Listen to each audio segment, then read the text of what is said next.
The task really is to activate love within yourself. And once you do, you'll only be able to activate those who are spiritually close to you. So it starts with I am God, then I am man, woman, and then love is formed. Love is unique, as my Nicole says. And the point is that each of you is an individual who feels the world from your own perspective. And through that, you merge with other universes you interact with, and co-creation begins. That's when you start to feel happiness. Notice the order.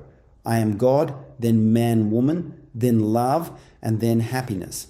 And remember, happiness is being in the present moment, and that only happens when you're in love as man and woman. And this leads to you feeling truly happy. When you're happy, remember, I once talked about the only energy being the white light of happiness. I didn't mention love, kindness, or tenderness. I didn't add any colors to it. Just happiness, pure white energy of love. Because that's when your product is clean. A person is only truly happy when there's a union of the dual man and woman. Next comes health. Health is an indicator of our worldview. In the third dimension, I called it a flow of informational energy that passes through you without resistance and goes into the core of the earth. So for men, this energy flows through them directly, and for women, it's always an energy exchange through the heart chakra. That's her only true mechanism. She exchanges energy with men through the heart. When this happens, her physical body harmonizes, and so does the physical world around her. So for us men, it's a flow that moves through us. For women, it's the exchange of energy with men through the heart chakra. This leads to a state of health. Because happiness, that's when we found each other, our other half. After health comes wealth. The foundation of wealth is having the physical capacity to handle your financial well-being and your desires. Because every cell of your body will have to carry your cars, your homes, your factories, businesses, all of it. Every cell must withstand all your material possessions in this world: financial, energetic, conflicts, acceptance, kindness, love, happiness, all of it. Each cell holds all your factories and steamships, all your enterprises, your bank accounts, your potential, and your health determines your wealth. Because if you're not healthy enough, your wealth will destroy you, and then every cell will start to feel off. When you step into the state of wealth, it goes by the same principle. The foundation is I am God. Above that is man, woman, then love, then happiness, then health, and then wealth. After wealth comes youth. What's interesting about youth? It's not about looking 15 or 20 years old. That's not real youth. And it's definitely immaturity.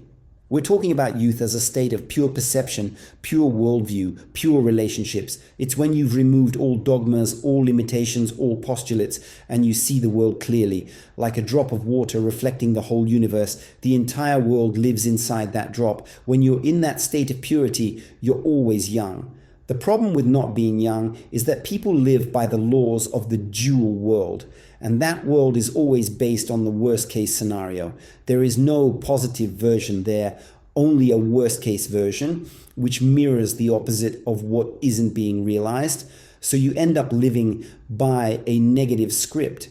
And to get something good, you need a bad experience. To get something else good, you have to go through more problems. So the moment we're caught in that dual state of bad versus good, we will age. But when we no longer see things as bad or good, and we accept that the best possible outcome is always happening, even God says not a single hair falls from your head without His will, then we align with that belief. We accept that out of all possible outcomes, only the best one happens.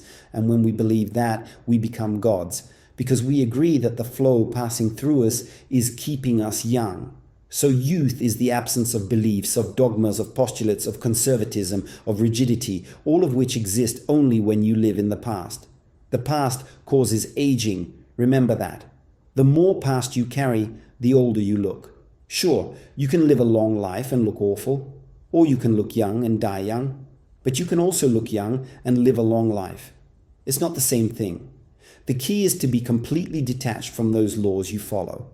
You are only a woman or a man, and you think in stories, not beliefs, not in right or wrong, good or bad. You don't make conclusions. You just agree. This is how I'm going to act right now. That's the state of youth. Now, to live forever, here's where it gets really interesting. Eternal life. How do you know you can live forever? Only if you live in the moment. That's it. Eternal life means living in the moment.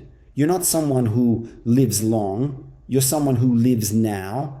And as long as you're living now, you can live for a really long time. Time won't matter to you. Of course, the reptilians set it up so we'd live, at best, 120 years.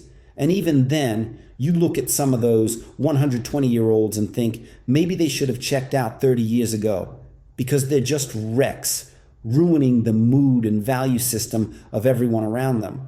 Would have been better if they just died at 90 and spared people the suffering.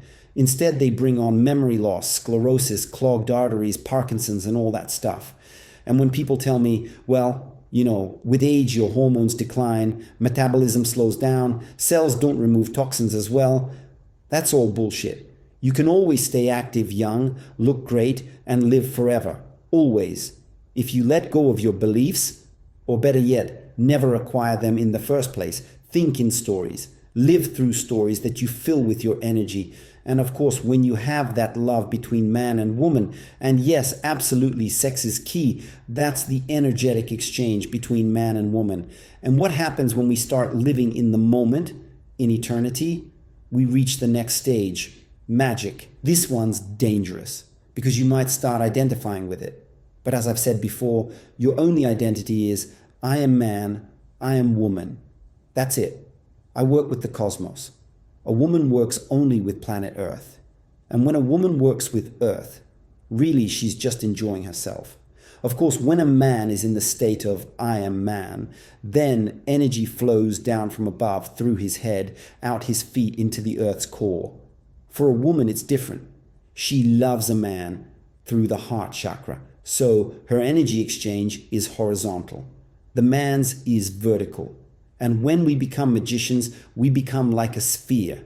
Inside this sphere, everything exists simultaneously in a single moment.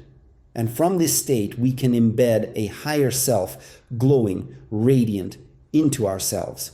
One that harmonizes the planet, fills it with love, and, let's say, makes it all a little more effective.